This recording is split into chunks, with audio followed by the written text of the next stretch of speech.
কথায় বলে পানির অপর নাম জীবন।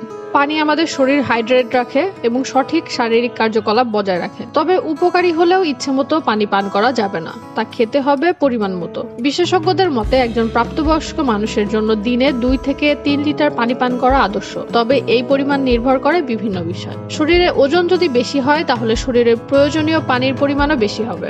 অতিরিক্ত শারীরিক পরিশ্রম করলে বেশি পানি পান করতে হবে। আবহাওয়া গরম বা বেশি ঘাম হলে বেশি পানি পান করা প্রয়োজন। ডায়াবেটিক্স কিংবা কিডনি সমস্যার মতো বিশেষ শারীরিক সমস্যা থাকলে কম পানি পান করতে হবে। একেবারে অনেকটা পানি পান না করে সারাদিনে অল্প অল্প পরিমাণে পানি পান করা ভালো।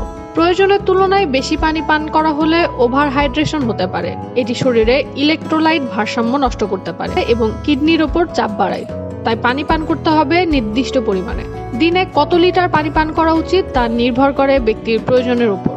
তবে গড়ে দৈনিক 2 থেকে 3 লিটার পানি পান করা স্বাস্থ্যকর। শরীরের সংকেত বুঝুন এবং প্রয়োজন অনুযায়ী পানি পান করুন।